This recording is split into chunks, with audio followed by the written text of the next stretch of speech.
right, welcome back to Jesus Talk. Thank you for being back on the channel one more time. And I have some more Wes Huff content for you. This whole situation has been very interesting to me. And since that debate, Wes Huff has now been on Joe Rogan and different podcasts and different forms of media on YouTube, different channels, and just talking about the situation. And there's a lot that I would like to unpack concerning it. And this is just something that I love because this is a Bible historian.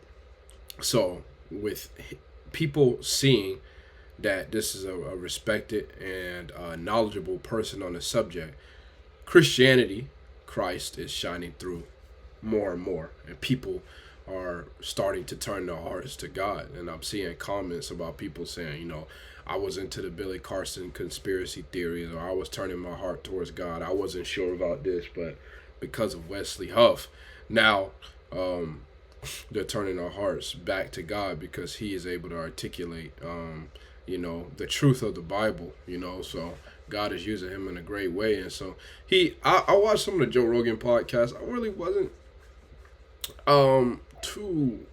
it was good, but I watched some of this podcast and I kind of liked the conversations that they were having, a little bit more like personal faith-based conversation they were having a little bit in the beginning after they do like a recap of everything. So yeah, without further ado, this is the PBD Podcast, and I think his main channel is Valuetainment. But yeah, this is a very popular podcast. I usually know this. Seen a lot of political things from this podcast, but it could be more. I haven't watched much of it, but I just seen that he was on here. So yeah, just wanted to watch some of it. Are very confident in the way that they say things, but that confidence isn't always backed up with the reality of the evidence. The sources you use were not primary.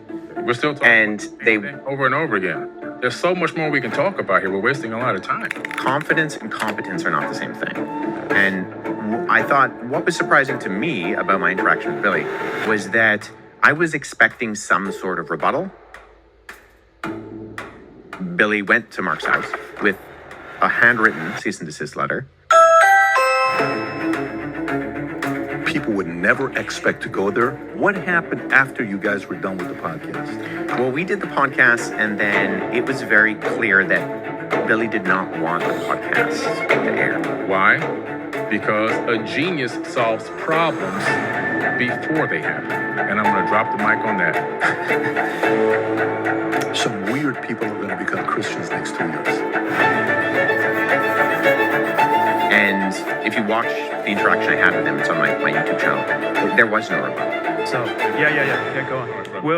We can do a follow-up. I really appreciate it, Billy. Thanks so much for interacting. Mark is here. I didn't even know Mark was going to be here. Like, Mark is the fellow that you did a podcast with Billy. Would you have done it if you knew what it was going to turn into? Would you have done it now, looking back?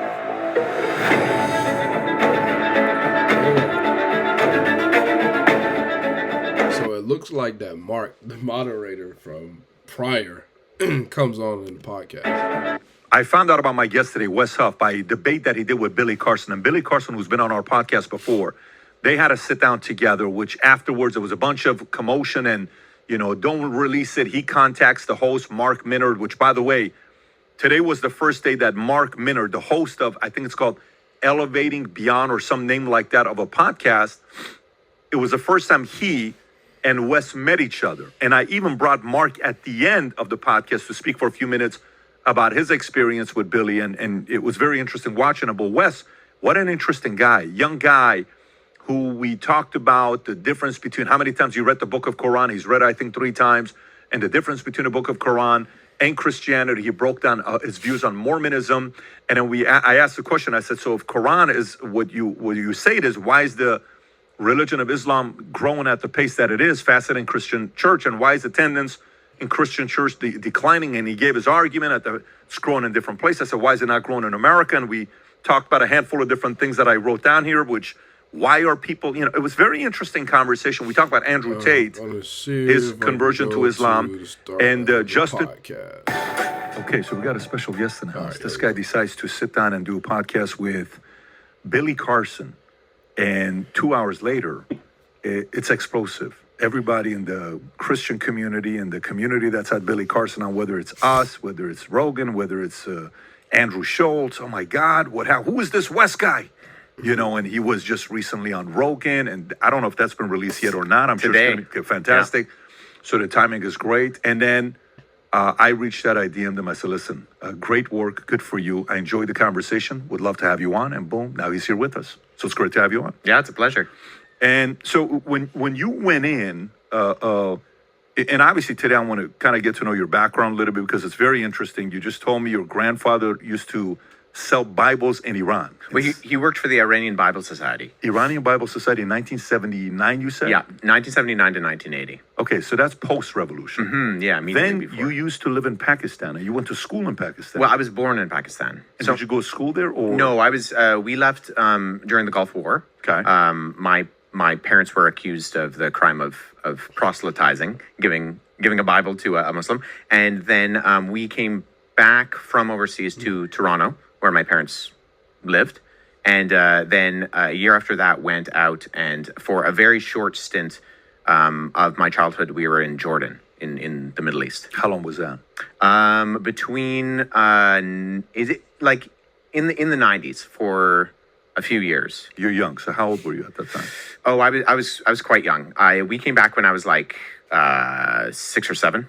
Do you have any memories of? Yeah, definitely. Okay. And I went back after I graduated high school. I went back and worked more rurally.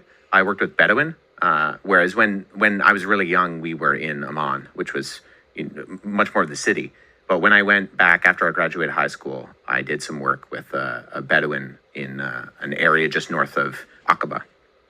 So tell me about your family lineage. Like, your father, is it everybody was my pastor, Dudley Rutherford, his father was a pastor, his uncles were all pastors, his brothers were all pastors, like everybody was and Biola University or APU or Ozark or all this other stuff. The way you were breaking things down with Billy was very obvious. You've been, taught the right way. You went to the school, but tell me about the family lineage. Yeah, so my dad is a pastor. He was a missionary, was a pastor. He's retired now.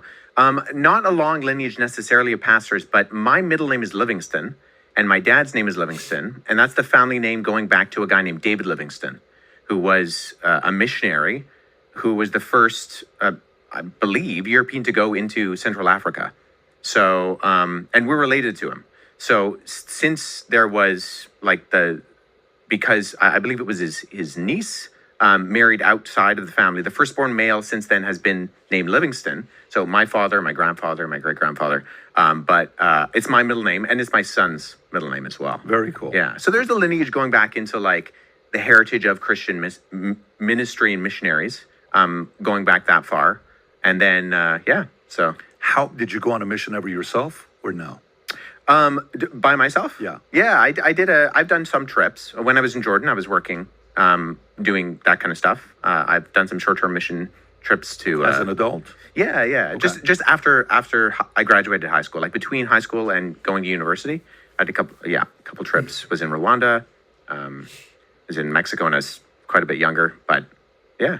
Yeah, I watched the interview with you, and the podcast, the fellow who was on there, his name is Mark, I want to say his last name correctly, Menard, right? Yep. If I'm not mistaken. And his podcast is called Elevation Beyond. I think it's called Elevating Beyond. Elevating Beyond, Yeah. right, with Mark Menard.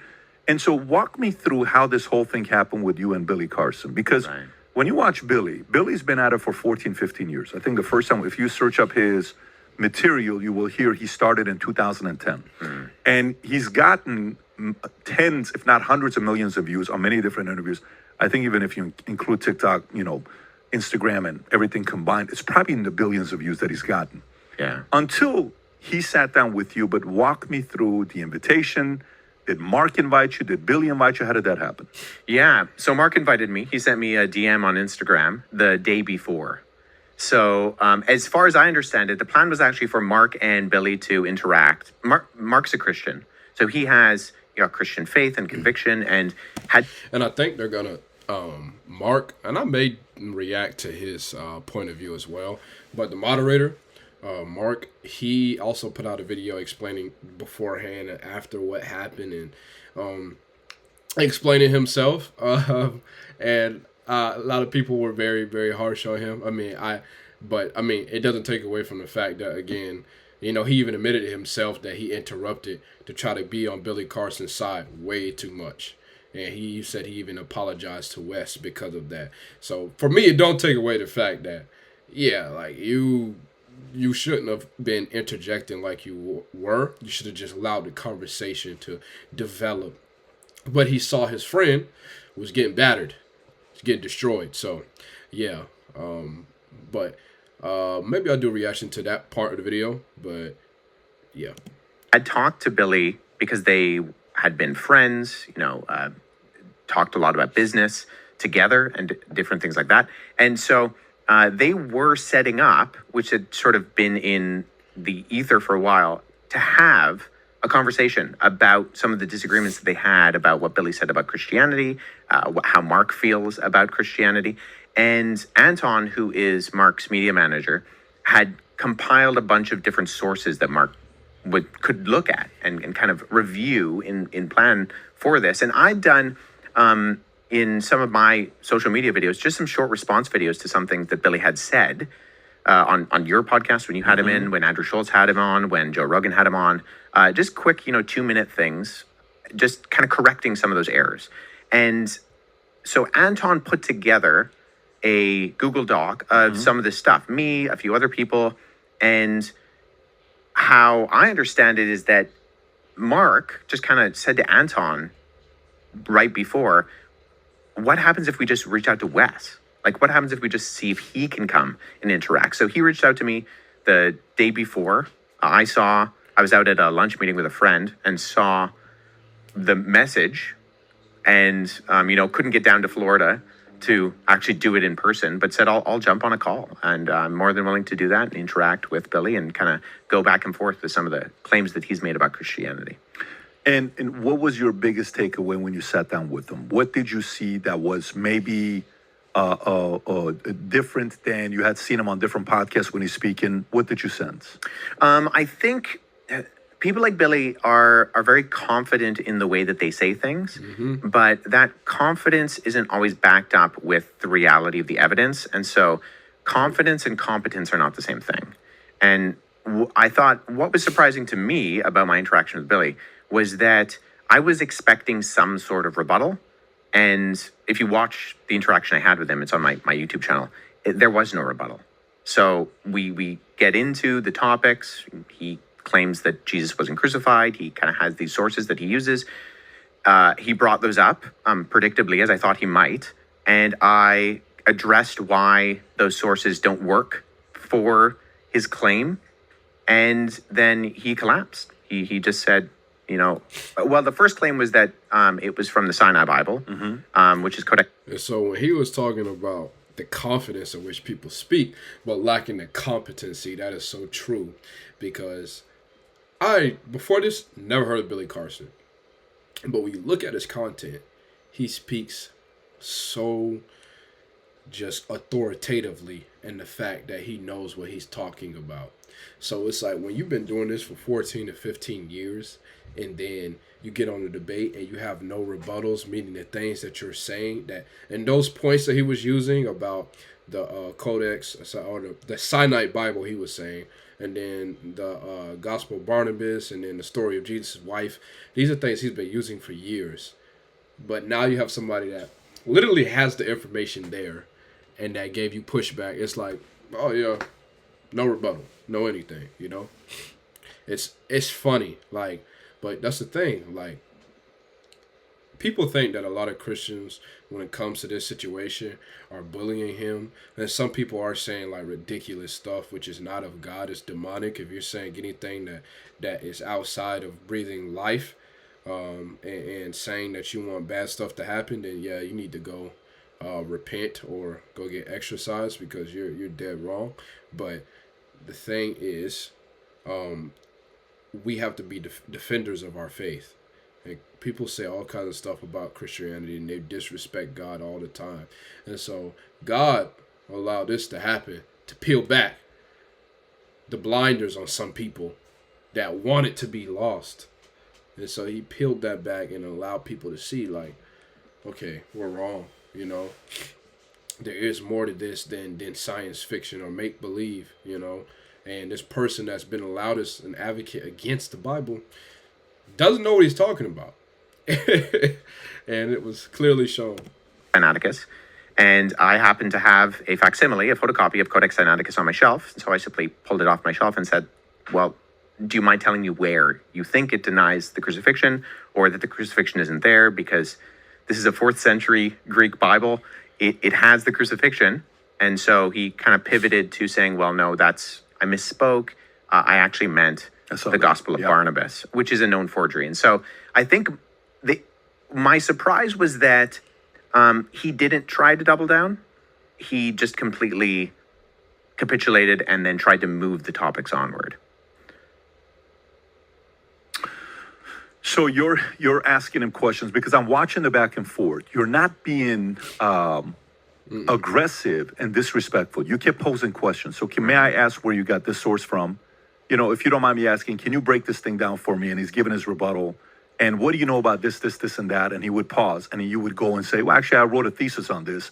And the approach that you're going back and forth with him. What happened after you guys were done with the podcast? Well, we did the podcast, and then it was very clear that Billy did not want the podcast to air. So he got in contact with Mark, and he said, this thing can't go out. And he had a couple of different reasons, which he verbalized. But the reasons did kind of shift. There was some talk of a debate. Well, at first he said, I didn't really understand that this was going to be as of a debate as it turned out to be. And I typically ask a fee. So he says he, asked 50 grand for a debate. That was never put forth. And so it was unfair because this is his kind of standard practice, is that it costs $50,000 to debate Billy Carson. And then he brought forward that there was some sort of interaction, formal debate that was being set up with another Christian that this was interfering with. Now, I doubt that was the case. I've been part of events where debates have taken place, and why this conversation would have truly impinged on a later debate is unclear to me, but that was what he said. And so at this point, Mark and Billy are friends. They've known each other for years. They live in the same neighborhood. And so for the good faith of their friendship, Mark decides to do Billy a solid and holds on to the footage. But Mark contacted me only a couple days later and said, here's the situation, Wes. It's not going to go out. Billy doesn't want me to put it out. And I think Mark was a little bit uncomfortable with the fact that Billy didn't want it put out. And so I simply said, that's fine. It's your podcast. But I'm going to make a video and simply say that this event happened. And so that's what I did. And as things transpired, it was clear that not everything was adding up on Billy's side. But then also a lot of people were accusing me of actually making up the intro. He was trying to hide the truth because he knew he knew the effect it would have on him. And regardless of if he knew it was a debate or not, which again, Mark, the moderator, he has a perspective on his side saying that they knew very well for a long time, more before even Wes knew, because he only had 24 hours, that it was a debate. So he was most likely embarrassed and fearful that, it was going to take a hit to his reputation. So now he's trying to play every card that he can to try to stop himself from taking more damage. But the fact that on top, Wes, some people are saying, okay, this didn't happen. He has to let people know it happened. And I believe they held it out for like a month. Mark being uncomfortable because he knows that, no foul play. You just didn't know what you were talking about, Action. God. And so as that kind of took What place. percentage? Your own audience? No, just people online. Okay. Yeah. So go ahead. You're saying, here's what happened. Some people are saying, I don't know, you're just making things up. That would have never happened. Billy's strong. He would never be able to, you would never be able to hang with somebody like Billy. And Right. then, Yeah, and then I just kind of say to Mark as we're talking back and forth, because we're communicating throughout, the course of the aftermath of this. And I said, hey, people are accusing me of lying, of making this up. And Mark was quite uncomfortable with that. Mark was quite uncomfortable with the fact that people are accusing me of dishonesty. Yeah, it's not and so right. then he made a video where he said that it did happen. And in that video, he included a number of clips of the actual interaction. But not the whole podcast. No, he held on to the podcast for over I a didn't month. know that. Oh, so let me get this straight. So this thing, when was the actual interview? Was it October 18th. on my birthday, October 18th, and he released it when? I Because on your channel it says December 9th, yes. and I don't see it on his channel anymore. No, so what transpired was that Mark released it in November, and he released it, and it was up for less than 24 hours. In fact, I don't even think it was up for more than 6 hours. Okay. Because Billy showed up to Mark's house with a cease and desist letter at 2:30 in the morning. Okay, so is this the part where there's a video of it with the Ring camera? Yeah. Yeah, so if people are interested in this, I would recommend two sources. Anton put out a video where 2:30 he in the morning. kind of he chronologically lays out some of the things that led up to it, and then Mark himself just a couple of weeks ago put out a video where he from his side put out, here's my side of the story of the things that happened because Billy went to Mark's house Okay. with a handwritten cease and desist letter and A handwritten handwritten. at 2:30 in the morning. Yeah. Yeah. And then what does Mark do? Mark takes it down. So Mark took the video down. It was less, I think, in regards to Billy, more that this was just turning into something that was because of the complexity of Mark's situation. He lives in the same neighborhood. Billy's wife is friends with Mark's wife. Their boys play basketball together. Like, this is messy. This is messy for Mark on a different level than it's messy for me. For sure. Mm-hmm. Yeah, that's tough because you're going to practice. I can't believe you did this. Kids are not having conflicts. Yeah. Yeah, especially if that doesn't help. So during this time when it's up 6 hours, I'm assuming you get the file and you say, I'm going to put it on my channel. Well, so I had the file. One of the things that I did do when Mark said, "Hey, I'm just going to hold on to this. Billy's asked me to, and so I'm going to do this for the moment." Is I said, two things. I'm going to put out a video. I'm going to say that this happened, and I would like you to send me a copy of it. So Mark actually did send me a copy of it, which I said I will not put out without your permission. Now, certain things transpired where, it kind of came to light that Mark, because of the complexities of his situation, wasn't going to repost the video, but I decided to repost the video on my end on early December. And you guys choice. spoke and he said, I'm going to go live with it. I said I'm going to go live with it. Yeah. Okay. And what was his reaction when he said that? He was fine with it. Mark has been pretty behind the scenes. Okay. I think on purpose and for good reasons. He's gotten a lot of flack because of some of the way that the conversation transpired with Billy. But if you ask Mark, he will say, and I think he says in his video, he was so surprised during the interaction. He's in the room with Billy, and he's very surprised that Billy, who is Mr. Confidence, Mr. Ancient Evidence, is completely collapsing. So for Billy, who usually always has the monologue, to say, well, okay, well, that's fair. Let's move on to the next topic. I think Mark was, not to speak for him, but I think he was genuinely a little bit confused.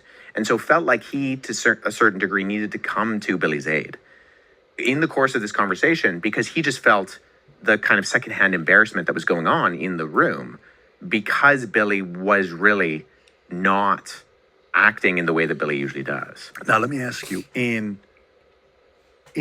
Let's imagine if you have, and I think we all have friends or people around us that they talk a lot sometimes, and they're especially when it comes to people that are aggressive or just for example, somebody that likes to fight, or they're big and bad, and then you see your friend, and then finally it's time for a fight, and they getting mollywopped, It's just like that situation kind of for Matt. So my heart does go out to him. Like I said, Mark,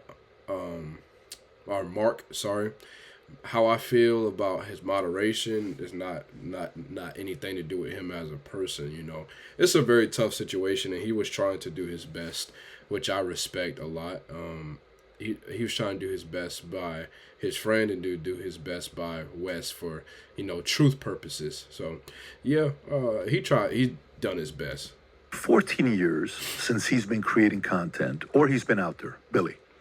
And, he's been sharing his stories that he has. Why do you think this hasn't happened for 14 years? I mean, I think you can strategically put yourself in positions where you're not going to be put on the defense. The thing is with the internet, and I'm sure you know this as well as anybody, Patrick, that people love sensationalism. And we live in a world where we know a little about a lot, but we don't know a lot about a little.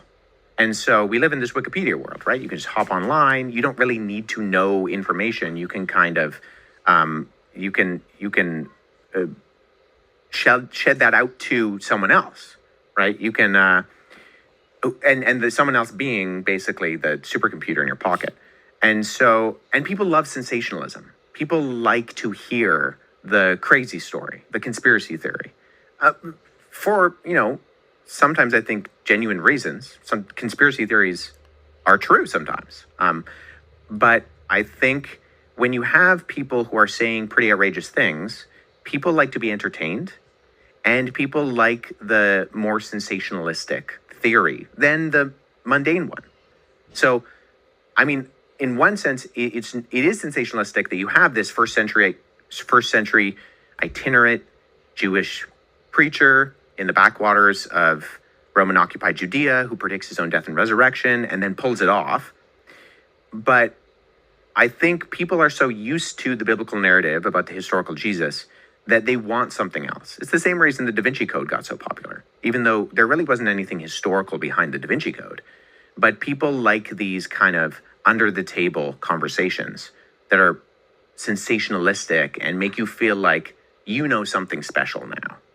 And so I think Exposing somebody. Oh my God, Christianity's finally being exposed, that there was another guy in the past, that Jesus replicated his story because there was this person that in India, and exact same story that did this. So finally Christians are being exposed. Is that kind of what you're referring to? Or I mean, every Christmas and Easter, it seems that there's some news article about, this lost or missing gospel that has this story about Jesus. Well, I remember Da Vinci Code was massive. And even the movie with... Yeah, I don't know if people remember that, but the Da Vinci Code was huge. I think it was I think they're going to say Tom Hanks, but I think it was Nicolas Cage. But the Da Vinci Code saying all kinds of... basically trying to rewrite Bible history. It was massive when it came out, for sure. They're telling the truth on that one. Was Tom Hanks in the Da Vinci Code? Yeah, there was a 1 and a 2, if I'm not mistaken. Yeah. Right? There was a couple of them. Yeah. And for a person that's not in that world, you can really get caught up in it. Now, have you had a follow-up with Billy? Like, did you guys speak? Has he reached out to you directly? No, not to me, other than his lawyer sending me a cease and desist letter. But was that handwritten or was that typed out? No, that was an actual. Well, at least he paid you respect and he I typed know, it. I guess so. That's a level of respect. You're not getting a handwritten one. Maybe. I mean, I think he eventually did send actual cease and desist letters to Mark. But so that's fair. He has to pay respect to both people, right? So now, 2:30 a.m. if there was a possibility of a part 2, right, with the two of you guys, maybe he had a bad day. Maybe he was sick that day. Maybe he had a lot on his mind. Maybe he had challenges with family, siblings, kids, other things that's going on. Sometimes people have a bad day. Yeah. Would you be open to the idea of another one, the two of you guys together, long form, and maybe he brings somebody with him?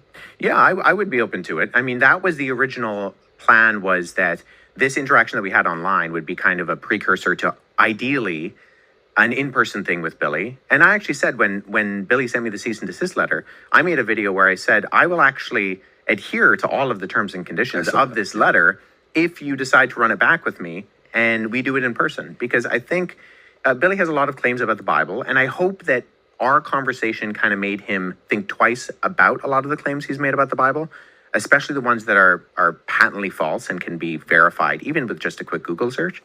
But I think there are still things that Billy has said about the history of Christianity, about biblical languages, that do need to be corrected not because I have some sort of vendetta against Billy, but because I want people to know what is true. Yes. And as someone who has studied this stuff formally and does, read Hebrew and Greek, and I want people to actually know what the reality of what these things concerning the historical reliability and the truthfulness and the verisimilitude of the Bible actually are. Wes, let me ask you. I'm on your channel right now. I'm just kind of wondering who else you react to, right? Who else would be somebody where you would say is like a Billy Carson that, shares certain stories that, has caught some traction? Who else would you say? Yeah, I mean, it's an interesting question. I'm actually scheduled to do an online event with a guy named Aaron Abke, who is a growing individual within. I think Aaron has more kind of, his repertoire is a little bit more than Billy's. But my friend Stephen Boyce, who has a PhD and is brilliant on church history, and I think his PhD research was actually on Gnostic Gospels. Him and I are going to do an interaction with Aaron and another individual as well. But, I mean, off the top of my head, no one necessarily comes to mind, but there are, I mean, the internet is kind of a wild, wild west with this stuff and just claims that are made. I mean, I think it's emblematic in this conversation.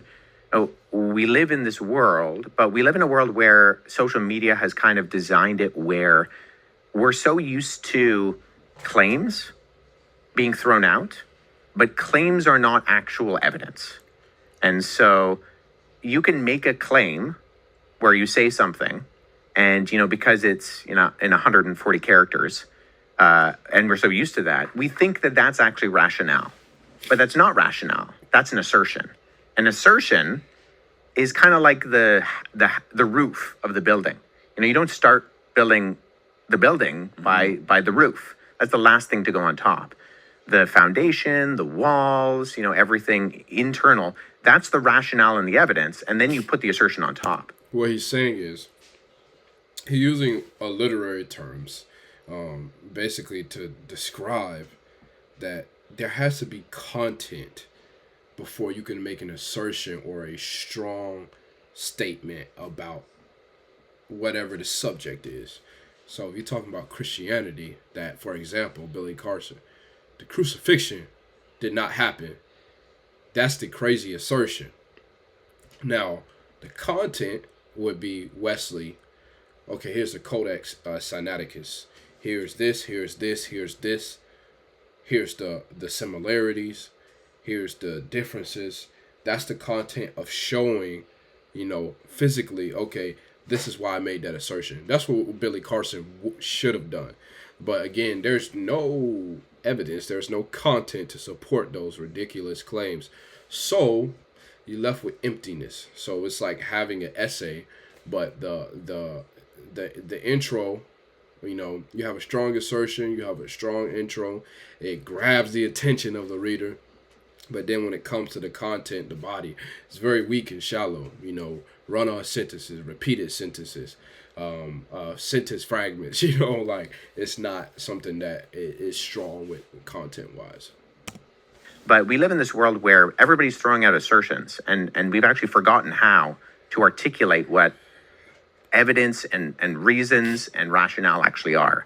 So that's what we see online. I mean, a question about, I remember back in the days when a friend of mine who we went to high school with, I go to the Army, I come out. This is a guy that was a PCP guy, troublemaker. All of a sudden, he's no longer cursing. He's not drinking. He's not going to the clubs. I said, what's going on with you?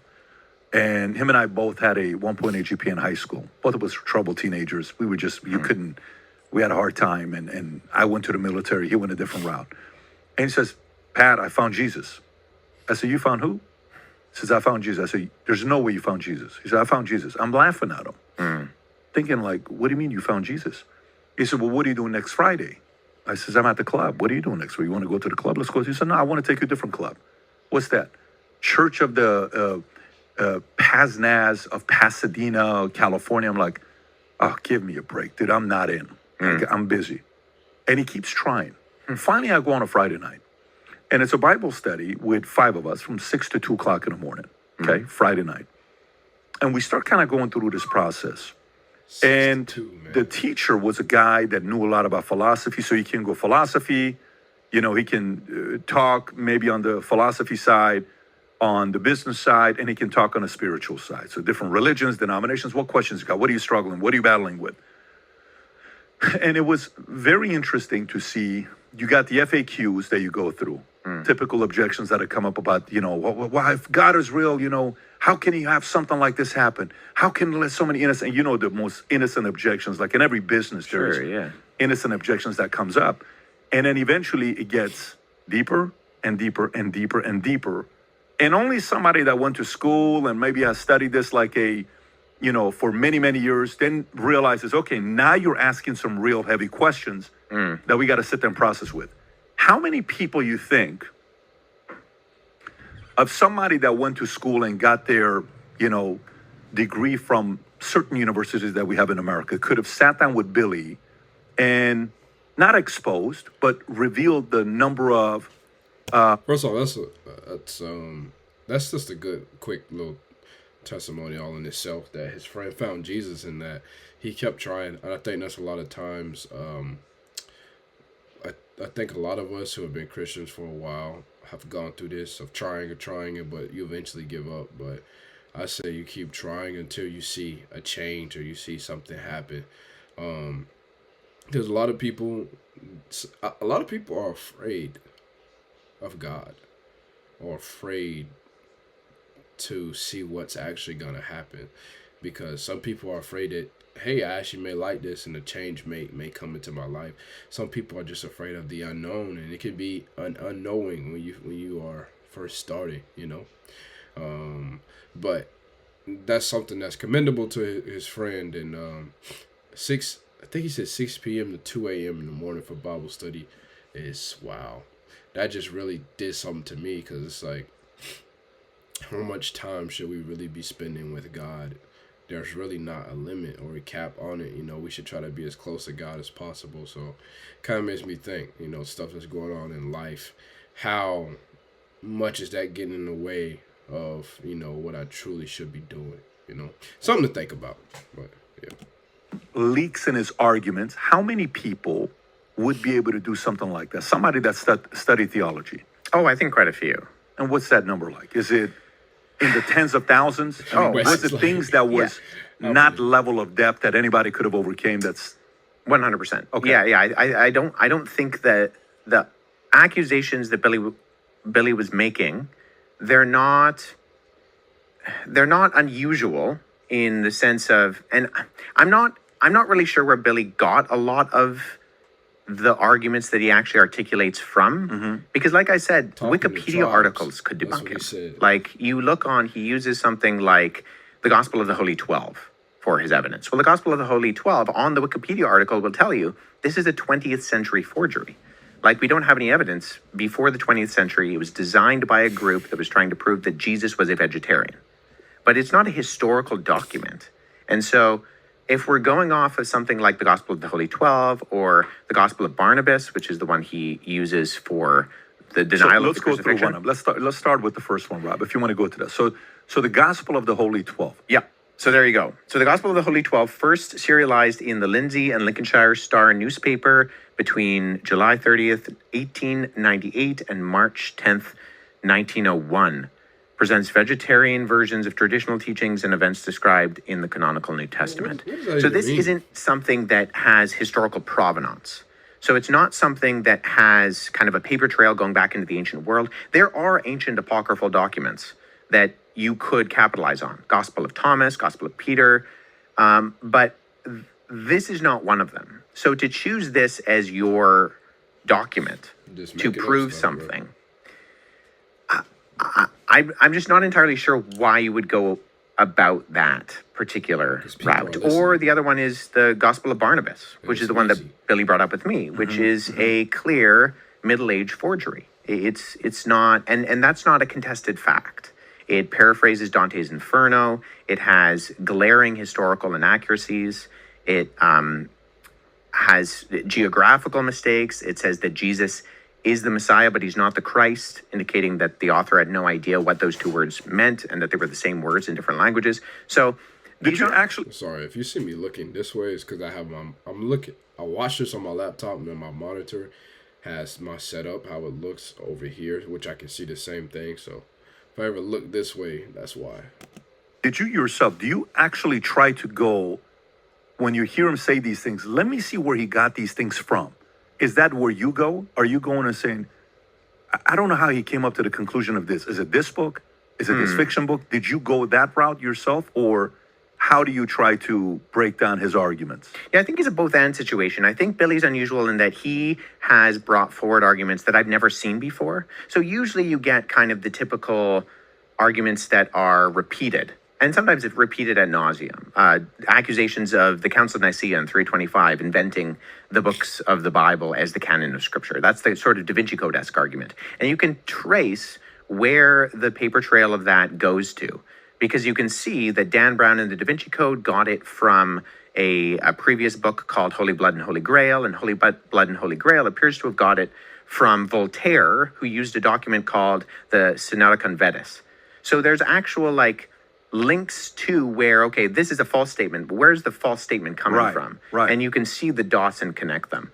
With something like using the Gospel of the Holy 12, or the accusation that Billy uses for the Sinai Bible, Codex Sinaiticus, denying the crucifixion, I think I can come up with a theory as to how he developed that, which is based on a misunderstanding of a textual variant at the end of the Gospel of Mark that is in Codex Vaticanus. Or sorry, not Codex Vaticanus, Codex Sinaiticus.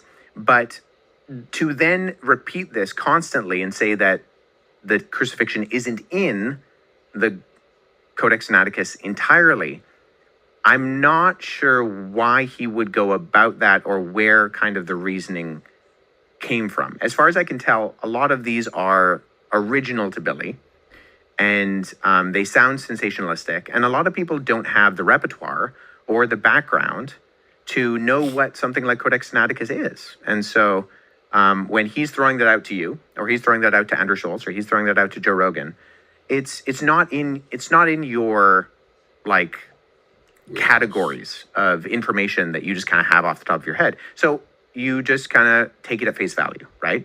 But if you take a seminary Greek class, it wouldn't be unusual to even open up Codex Sinaiticus, because it's all digitized. You can go to codexsinaiticus.org and see the document and actually practice translating some Greek from Codex Sinaiticus, because it is a prominent Greek manuscript.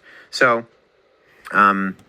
which I actually tried to do, because I wanted to actually see it for myself, and it's pretty cool. Like, it's there, but you just have to find Greek, and then for the pieces that are there, you just have to decode it yourself. But it takes time, but it was pretty cool to do. It's a combination of a few things, where you have certain arguments that are repeated, often enough and loud enough online that they kind of, people in their minds, it becomes true. And then you have other arguments that are more novel. And I find Billy's arguments are more novel than they're not.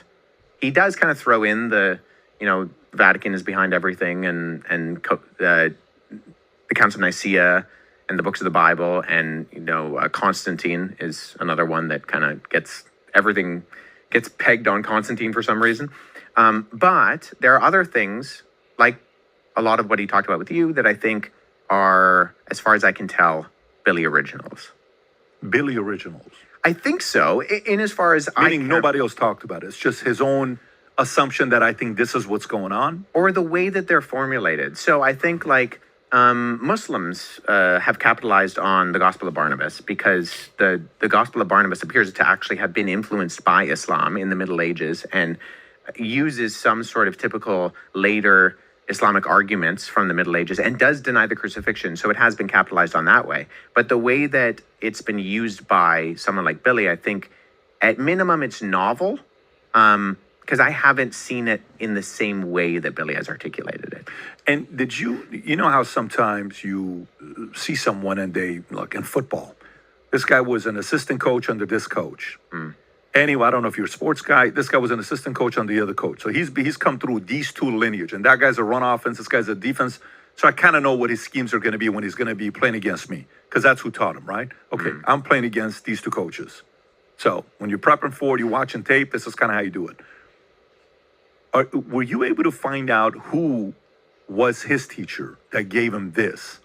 Were you able to figure that part out when you were speaking with him? No, not necessarily. Okay, got it. Yeah, I wonder because, when you and I were talking offline, a part of my, when I interviewed him, and we had him on a podcast at one time, and I asked him the question about what happened to you as a youth. What happened? Did you have a bad experience for you to kind of get to this point? Did somebody disappoint you? Did somebody hurt you? Did something happen here where you automatically became super skeptical about all the stuff that's going on? Because what causes someone to get here? Is it just success, money? Is it just eyeballs? Is it just accolades and recognition? Or is it, I'm going to get even to a person like this? That's what I was wondering. I want to know when he made the claims that he said Jesus is an alien. Right. How was that for you when you heard that? I mean, it's a non-falsifiable claim. You can't prove or disprove that Jesus was an alien. I can prove a lot of things I think about the historical Jesus, but claims about aliens are claims that have no falsification. So they're kind of perfect for conspiratorial arguments because they have no ability to be debunked or to be proven or disproven. So in terms of what do I think of that? I mean, I don't know. Jesus wasn't an alien. So, of what we know about what Jesus was. And I think this gets to the heart of the issue in terms of, I can't speak to trying to get into Billy's head or psychologizing why he does something. Right. But at the end of the day, I am two things, right? I am an aspiring biblical scholar and historian, and I am a Christian. And so I'm very concerned with a good history and articulating and using proper methodologies to derive good history. And I believe that Jesus was who he actually claimed to be, that when he predicted his own death and resurrection and then pulled it off, that people who rise from the dead have more credibility and authority than people who don't rise from the dead. And so I think that should be taken seriously. And I think the claims that Billy articulates, they lead people astray to doubt that in a way that I don't think is credible philosophically or historically and are easily debunked. And so my first priority is, okay, I want people, when I make a video, any video, a response video, or, when I'm talking about manuscripts on my Instagram page or whatever it is, different levels of kind of nerdy on that scale. It's because I want people to, A, get interested in doing good history and how that's actually performed, and B, I want to show them that the truth claims of Christianity are actually not just defensible, but are backed up by evidence in what we can look at in the time frame of history. Wes, let me ask you, again, some of this stuff is conviction, faith. Some of it is thousands of hours of studying, writing papers and research and all this stuff. How many total hours would you say you've put in this, in learning this? I mean, I don't know the hours, years. There's the whole 1,000 hours thing, right? That if you do 10,000 hours. 10,000 hours, right. Yeah. So, at minimum, I've definitely done that in terms of my original motivation. And I work for an organization called Apologetics Canada, which is a national not-for-profit organization in Canada. And our goal is that we want to pursue and communicate a biblically sound and intellectually robust and a culturally engaged faith.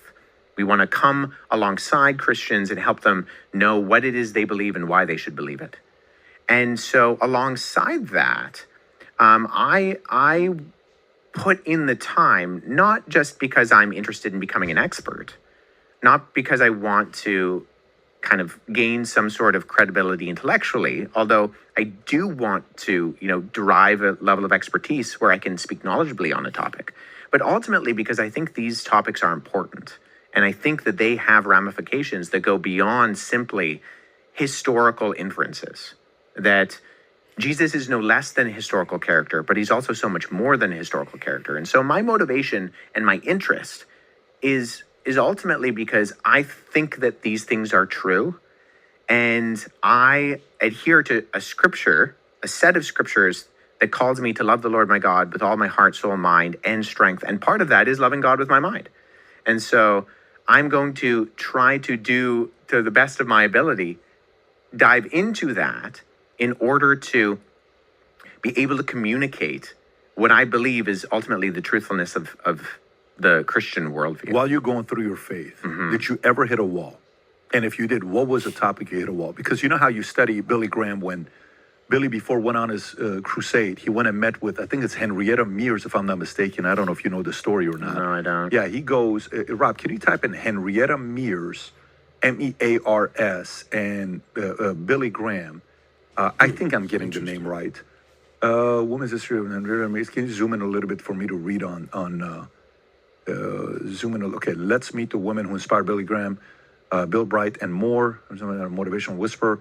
Allow me to introduce Henrietta Mears, who blessed countless people, young and old, who crossed her path, and she was the most intentional, spiritual, perpetual disciple that I've ever read about. She was also never met a stranger, never judged her students, even when they misbehaved. She loved on them, just as Jesus would do. I learned about her thanks to a friend. This is the book that was her story, Dream Big. What's the quote at the top, Rob, top of the book?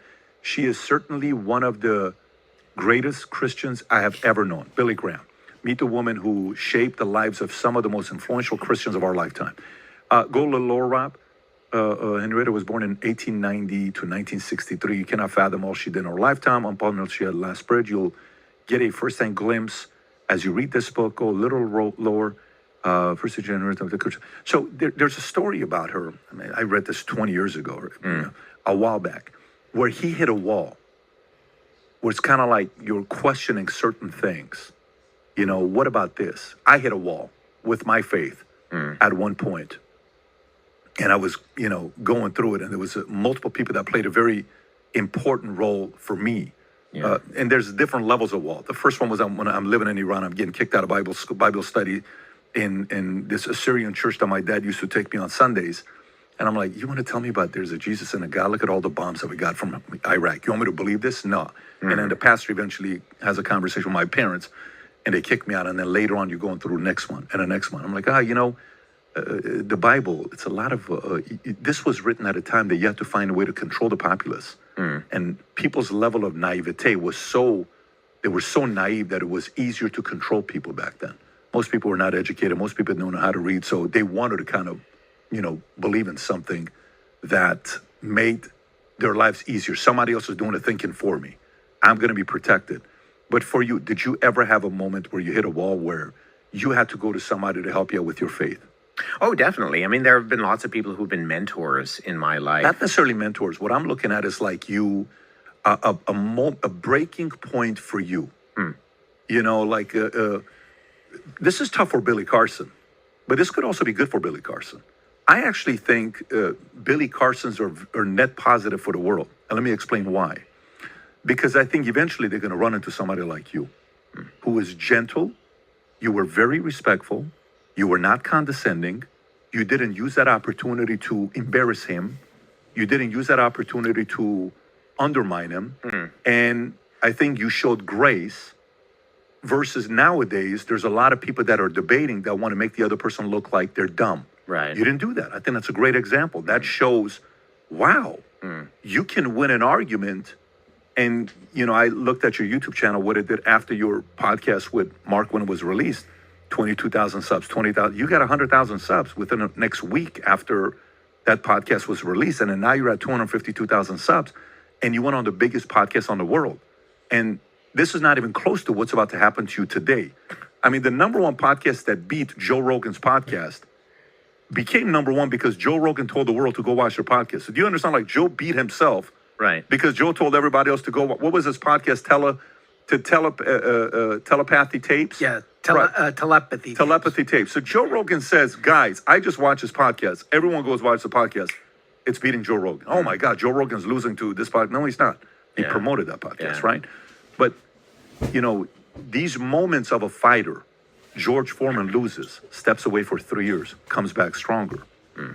Michael Jordan takes a hit, comes back. Billy Graham had to step away, breaking point, comes back. Baptizes 210 million people. Then he's on Johnny Carson, baptizing other people. Woody Allen, all these other things that's happening. What were some of those moments for you, for someone that's putting thousands of hours of studying this topic? Yeah. I think that's a good way of putting it. I mean, so when I was young, just before my 11th birthday, I was diagnosed with my 12th birthday. I was 11, just before my 12th birthday. I was diagnosed with a rare neurological condition that left me paralyzed from the waist down. So it was, it's called acute transverse myelitis. And what basically happened was that I had the flu, and my body's immune system, instead of attacking the flu, attacked the nerve endings at the base of my spinal cord, the myelin sheath, causing inflammation and cutting off the communication between my brain and my legs. And so that was a condition which the prognosis was that I was almost certainly, most likely going to be paralyzed for the rest of my life. And I experienced what I believe is a supernatural healing, in that 1 month from the day, January 8th, when I woke up and I couldn't feel my legs, I woke up on February 8th, woke up, got out of bed, walked over to my wheelchair and sat down. And that it was the doctors who first used the word miracle, because they couldn't explain ultimately the factors that were going on in terms of there being no evidence of the swelling on the base of my spinal cord, and also the fact that there was just no muscle atrophy in those 90 days. And so that marked a powerful supernatural experience in my life, in that something happened that was unexplainable from a natural, materialistic sense of kind of looking at the world. And so, although that marked that powerful supernatural experience, later in my teen years, I still really, and maybe this is what you're referring to in terms of hitting a wall, is I was really wrestling with other questions, in that, okay, something happened when I was a kid. I'm not sure really how to get around that, but I have these intellectual questions about whether what I believe or what I've been taught to believe is actually true. And so that started a period of time. And that's exactly where I'm going. This is great. Yeah. Where I investigated. And, I lived in a home where we had the Quran on the shelf. And so I pulled it off and I read it at that point in time. Now, I've read it multiple times since then. But the first time reading it through and thinking, okay, could this actually answer the ultimate questions were you the that I first had? time you read it? I was 16. And at that time, how many times had you read the Bible? Oh, at that point, I probably read the Bible about 2 or 3 times. Okay. So I read the Quran cover to cover. I've read it multiple times since, but I also read the Bhagavad Gita. I think it was at the time, it was a shorter version. It wasn't the entire Bhagavad Gita. And I read the Book of Mormon. And digging into some of these pieces of worldview literature to try to figure out, okay, I know what my parents raised me to believe, but is believing it because they raised me to it the best reason to believe it? It's not a bad reason. I don't think it is. But is it the best reason? And so exploring some of these questions as much as I could at that age, in looking at these sources, going online, trying to interact with people who held these worldview perspectives. And that was really the process that I think God used that set the foundation for what I do now in terms of actually wrestling with, because I think there are good objections to the Christian worldview. I don't think they're true, but that doesn't mean that there aren't good ones. And so I think we have a duty, if we are pursuing the truth, and ultimately I think that Jesus is the truth with a capital T, that we have a duty to pursue what is true, even above, say, an allegiance to Jesus. Now, I don't think that that is in competition to each other, because I think that Jesus is the truth, but we should ultimately be asking the question, what if this could be false? And looking at the objections from the other side and saying, well, are there any actual reasons? So,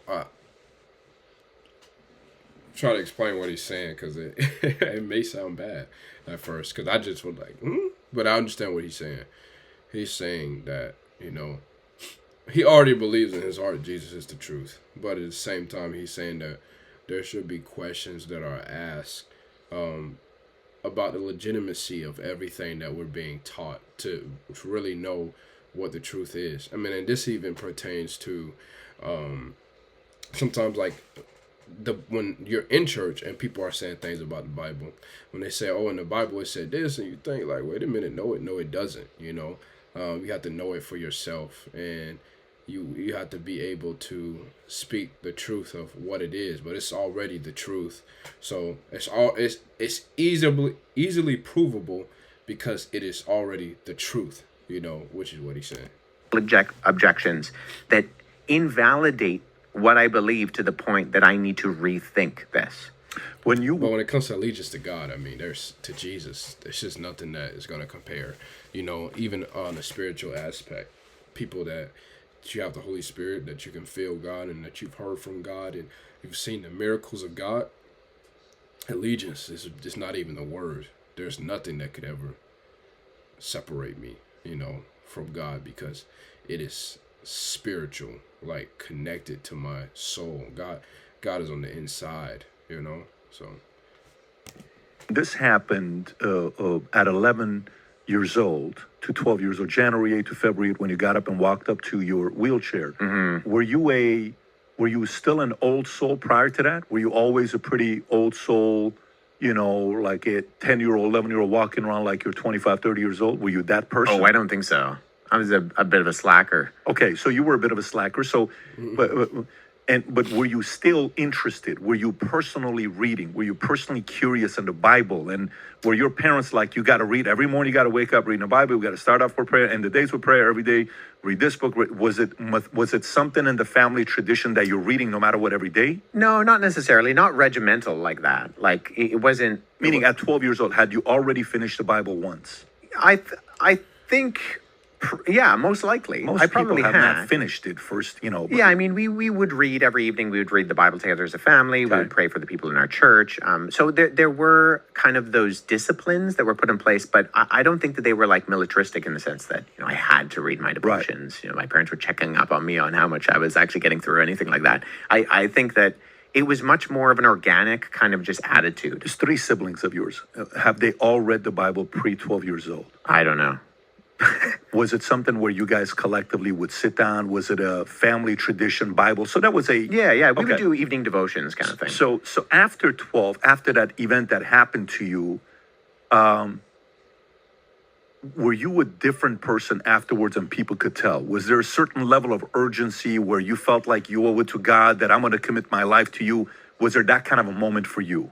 In some ways, but maybe not in overt ways in other areas. I was very invested in athletics as a kid because of that, because I felt like I had experienced something where God had given me this exposure to understanding what it was like to take advantage of walking in and out of a room. What do you have something in your Twitter profile that says something athlete, right? Athlete wannabe? Athlete wannabe. Yeah, that's what you got. Yeah. So I was really involved in track and field as a kid. And then I ended up competing all throughout high school and went to university and competed varsity track and field. And I felt very passionately that was, and probably to what you're saying, there being a conviction. Like, this is something that I need to take seriously because, A, it gives me a structure for my life, but also I needed to constantly be reminded that I had been in a situation where this was just a complete impossibility. Okay, so let me get into maybe some of the issues here with you. Since you read the Quran, you said 2 or 3 times at this point, right? Yeah. And you read the Book of Mormon, and we'll get to that because I'm curious to know where you're going to go with that. The Quran, after you read the book the first time, what was your impression? Did you say, oh, wow, complete different understanding than what I thought was going to be in the Book of Quran? This is actually a great book. I actually enjoyed this. I actually learned this. What was your impression at the end? I mean, have you ever read the Quran? I've never read the book. Okay, so the Quran is interesting in that when you come to it, especially if you're a Christian and you're expecting things to be chronological, and when you open up a Bible, Genesis... Structured. Right, Genesis says, in the beginning, and that's in the beginning, and by the time you get to the end, Revelation is the end, right? The Quran is structured differently in that the biggest chapters are at the beginning and the smallest chapters are at the end. So there's 114 surahs or chapters in the Quran, and the way that it's been put together and structured is very, very different than something like the Bible, in that it's not in a narrative theme or a chronological theme, but it's on the basis of the chapters. And there are various reasons for that in terms of the overall way that the Quran eventually got codified. Because during Muhammad's lifetime, the Quran was oral. And actually, there was a hesitancy after Muhammad died in 632, I believe it was. Muhammad dies. I could be wrong on that date. I'm just going off the top of my head. Muhammad dies, and actually the Muslims who are following him have a hesitancy to write it down because Muhammad never told them to write it down.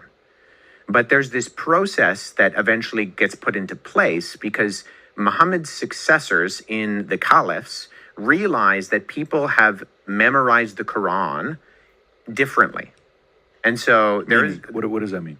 Um, Memorize the Quran differently? Yeah, so you had these individuals who were following Muhammad around and they were memorizing everything he was saying. And so part of this process is that people were remembering things slightly differently. And I believe it was so Abu Bakr, who I think is the second rightly guided caliph in the succession after Muhammad, he's the person who starts the process of kind of bringing together all of these recitations of the Quran, and then that's finalized under a later caliph by the name of Uthman.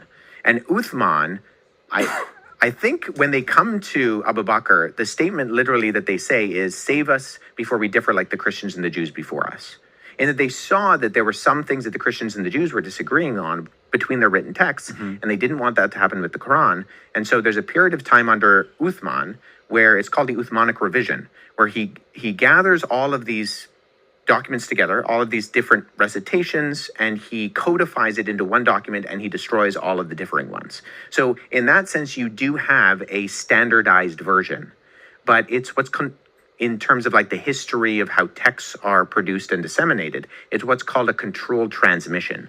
And it's essentially a government oversight of it, right? So the great thing about having only one version is that you don't have any disagreements, but if you only have one version, you have to trust that the guy who compiled that one version got it right. And there were actually companions of Muhammad within the oral or within the traditional sources of Islamic literature called the Hadith that talk about the fact that there were particular individuals who were very close to Muhammad during his lifetime who did not want to give their Quran kind of versions to Uthman because they knew that theirs was going to differ with Uthman's and he would probably destroy it. And so you have these are not, I mean, controversial in the sense that these are part of the traditional Islamic sources in the Hadith. But I think within the history of how the Quran gets put together, you see something very different than what you see in the Bible. And so when you're reading it, especially if what I did, open up the front and then read all the way through, there are parts of the Quran that are confusing because they don't necessarily follow what would be considered a overly rational order in terms of the flow of the text. So I open it up, I read it. Some things sound familiar in some ways, in that it's talking about Moses and Noah and even, Jesus, Mary are in there. But there are components of it that they're so far from what the biblical narrative is that it just seems off. And I think there's a very Often in a sense that it's not chronological. chronological. Where it's not in order. Is that what you mean? That's off, or Well, the stories are very different a lot of the time. So, Okay. what I think we can derive from the historical record is basically that if you take the traditional Islamic narrative, Muhammad was illiterate. So he's not said to have been a learned individual. And so he is, if we take the traditional narrative once again, he's a caravaner in 7th century Arabia. And so he is going around Arabia, in the Arabian Peninsula. He's going up into countries like what are today modern-day Jordan. what is this, Rob? Is this ChatGPT you pulled up, or? No, this was just Google. Oh, okay, got it. Yeah. So if we go by that traditional narrative, he's a caravaner. He's going around. He's being exposed to Christians and Jews because they're all over the place in Syria and in Jordan and in Iraq. These were Christian countries a lot of the time. And he's hearing these stories about who the Christians and the Jews believe are their prophets and individuals within that are part of the religion. But he's not able to discern between the difference between an actual historical source like, say, the four Gospels, Matthew, Mark, Luke, and John, and, say, apocryphal Christian tales that are floating around the Arabian Peninsula. And so because there is this inability to actually discern between those sources, some of those things get incorporated into the Quran.